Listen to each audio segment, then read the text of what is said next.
Hi guys and girls on YouTube and welcome to my channel. So I've got this Denon PMA-30 hi-fi amplifier in for repair and it's totally dead.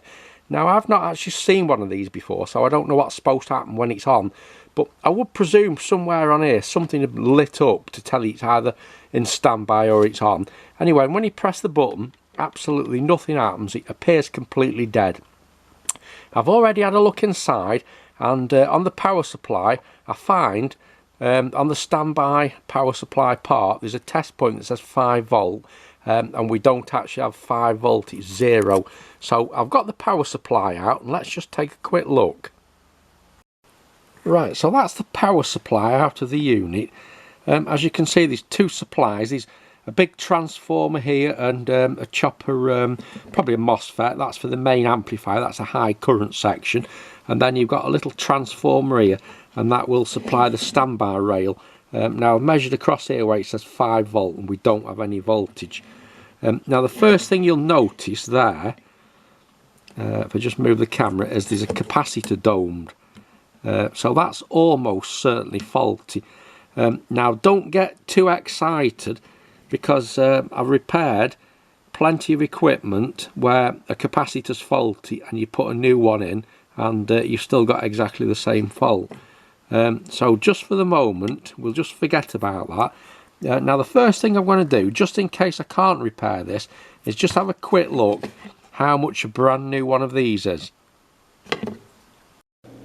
Right, so the brand new one is not actually that expensive, £43.69 plus VAT. But the bad news is the delivery time is 5 to 6 weeks. So we're going to have a look and see if we can repair this board. Now the standby power supply just here doesn't actually seem that complicated. That's the chopper control IC, which I think is an ICE 17BR165, is it? I can't just see it from here. So there doesn't look to be an awful lot to go wrong. That is until you turn it over, and then you realise that most of the parts on this are on the back of the board.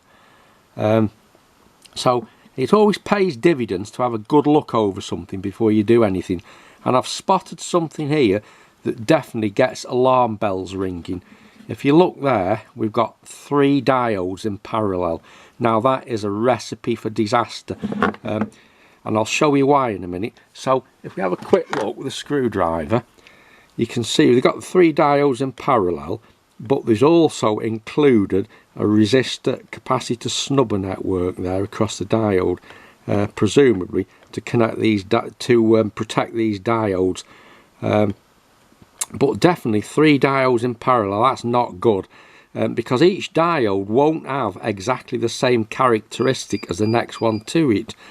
So one will always pass more current than the others. So ideally, when you're connecting 3 diodes in parallel, or even 2, you should have current sharing resistors connected to each diode, so each diode passes the same current. But we don't have this in our design. We just have 3 diodes in parallel with a simple snubber network across the anode and cathode. So this is what we've got, the 3 diodes in parallel with an RC snubber network. So straight away, this arrangement here, this has got to be a first port of call. Anybody who repairs Vestel sets, when they've seen multiple diodes in parallel and it's always been the diode faulty. So what we're going to do is put an ohm meter across these diodes first. So there we are, that's the ohm meter connected, and as you can see we have a dead short. So anytime you get any equipment with 3 diodes in parallel, because I've never seen anybody fit current sharing resistors in circuits, that has got to be the first port of call. So let's just take them out and have a look. Right, so I've taken out 2 diodes and the short's still there. You can see there's one missing from there and one missing from there. So now let's take out this middle one. And that's it. If you look there, dead short, or near enough a dead short anyway. The meter might not be zeroed, but yeah, so that's it. The middle diode's shorted. So what we need now is 3 diodes to replace them with. Right, so that's the diodes removed, the print cleaned up. That's D104, that one is D105, and that one I can't see what it is, but I would imagine it's D103. Because you can't see the screen print's just round there, but I would imagine it's D103. So let's see what these diodes are now. Right, so diode under the microscope, let's take a look. That's your number, SSL56B, which I would imagine is a Schottky diode, but let's just pull a data sheet up for it.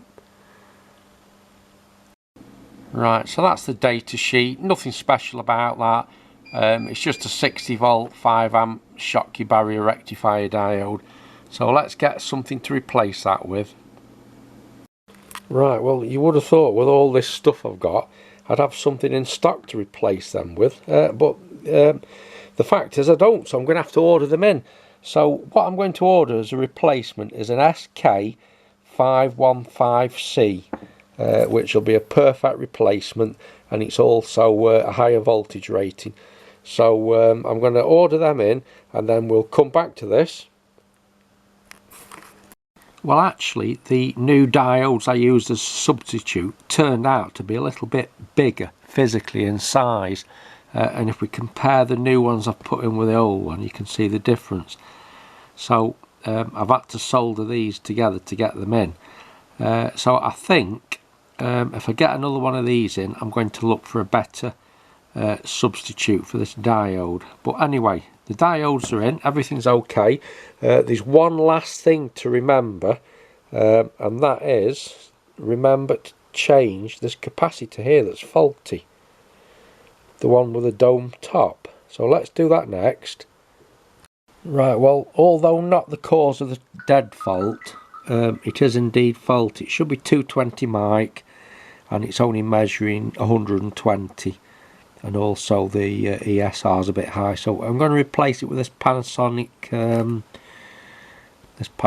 high quality cap.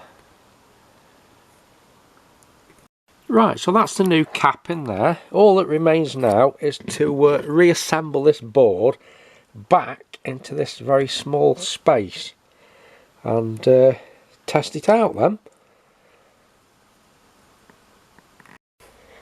Right, so that's the power supply back in. There is actually a part missing that goes under there. I've just left that out for a minute so I can test it. We'll unplug that and put this back in after. But anyway, I've checked the 5 volt rail on that test point down there. That's all back up and running. Let's hit the power button on the front to see what happens.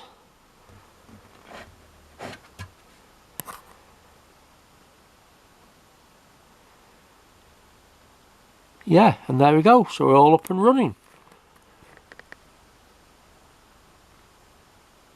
Right, so that's the board back in. It says it's a guide. I can't really see what purpose that serves, because that just sits on top of it like that.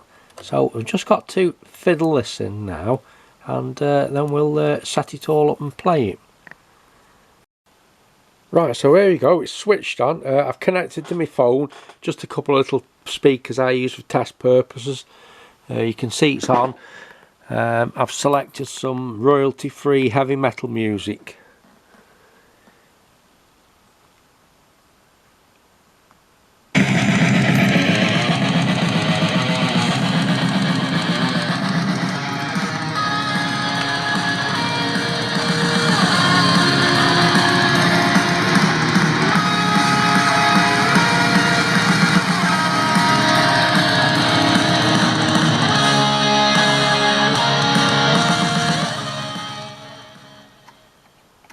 Alright guys and girls on YouTube, many thanks for watching, and I'll catch you in the next video. Goodbye.